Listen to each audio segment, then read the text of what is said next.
Mootii nagaa Iyesuus maaltu siin kita qixaafuma daallee qabdu yaa mootii guddaa surraan adeemta takkaan durfamtu hojiin kee dinqiidha hin tuffatamtu bishaan maliyyuu abidda dhaamsita du'aa burbulee waamtee jiraachisa.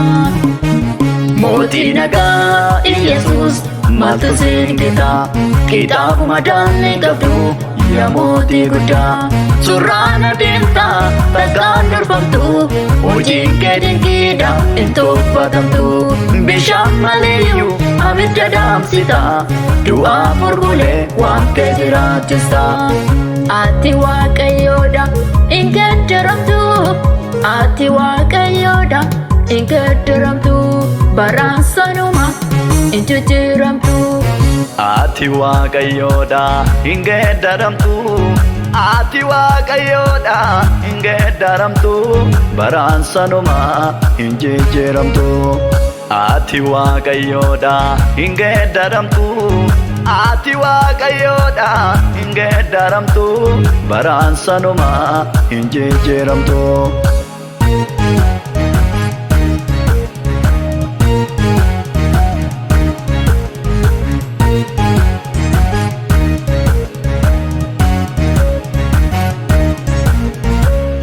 Narras karaa qabda garuu ejjennaan faana kee hin mul'atu ejjennoon faana kee hin mul'atu bubbeenis si baabboomama Yesuus gaafati ifatu gooftaa gaafati dubbatu dhaan bishaanis qab jedhee onkuramuu dhiise si dhagaa onkuramuu dhiise si dhagaa.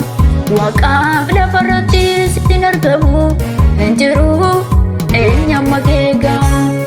Mootii guddaa mootii guddaa mootii guddaa mootii guddaa hin qabdu mudaa Waaqa jabaa Waaqa jabaa Waaqa jabaa Waaqa jabaa olansi qaba. Mootii nagaa Iyesuus maaltu siin kita qixaafuma daallee qabdu yaa mootii guddaa surraan adeemta takkaan durfamtu hojiin kee dinqiidha hin tuffatamtu bishaan maliyyuu abidda dhaamsita du'aa burbulee waamtee jiraachisa. Mootii nagaa Iyesuus maaltu siin kita qixaafuma daallee qabdu yaa mootii guddaa surraan adeemta takkaan durfamtu hojiin kee dinqiidha hin tuffatamtu bishaan maliyyuu abidda dhaamsita du'aa burbulee waamtee jiraachisa. Mootii nagaa mootii nagaa mootii nagaa mootii nagaa mootii nagaa Iyesuus mootii nagaa.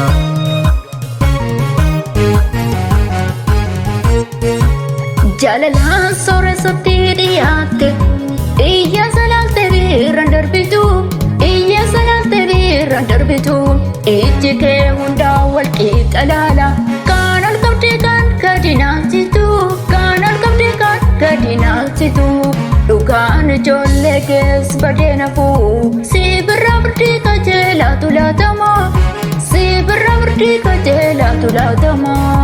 Yesuus abdii nama hundumaa kanaafuma hundu si bitama kanaafuma hundu si bitama. Yesuus abdii abbaa nama hundaa kanaafuma hundu si bitama kanaafuma hundu si bitama. Mootii nagaa Iyesuus maaltu siin kita qixaafuma daallee qabdu yaa mootii guddaa surraan adeemta takkaan durfamtu hojiin kee dinqiidha hin tuffatamtu bishaan maliyyuu abidda dhaamsita du'aa burbulee waamtee jiraachisa.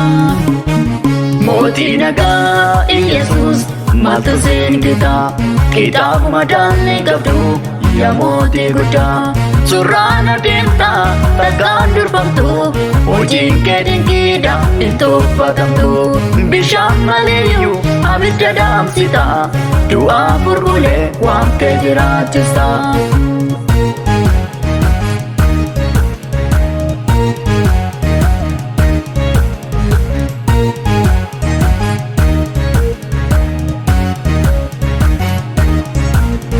kan namaaf dadhabamu siif hin danda'ama, siif hin danda'ama. Guddaan akka keeti eessumatti argama. Al tokkoon addunyaa hunda ni to'attu, hunda ni to'attu. Waaqaan dhumaan olii homtuu siin qixaatu. Kan namaaf dadhabamu siif hin danda'ama, siif hin danda'ama. Guddaan akka keeti eessumatti argama. Al tokkoon addunyaa hunda ni to'attu, hunda ni to'attu. Waaqaan dhumaan olii homtuu siin qixaatu. Mootii nagaa Iyesuus maaltu siin qixa? Qixaafuma daallee qabdu yaa mootii guddaa. Surraan adeemta takkaan durfamtu, hojiin kee dinqiidha hin tuffatamtu. Bishaan maliyyuu abidda dhaamsita, du'aa furbulee waamtee jiraachisa. Mootii nagaa Iyesuus maaltu siin qixa? Qixaafuma daallee qabdu yaa mootii guddaa. Surraan adeemta takkaan durfamtu, hojiin kee dinqiidha hin tuffatamtu. Bishaan maliyyuu abidda dhaamsita, du'aa furbulee waamtee jiraachisa. Ati Waaqayyoodha hin geeddaramtu, ati Waaqayyoodha hin geeddaramtu. Baraan sanuma hin jijjiiramtu. Ati Waaqayyoodha hin geeddaramtu, ati Waaqayyoodha hin geeddaramtu. Baraan sanuma hin jijjiiramtu. Ati Waaqayyoodha hin geeddaramtu, ati Waaqayyoodha hin geeddaramtu. Baraan sanuma hin jijjiiramtu.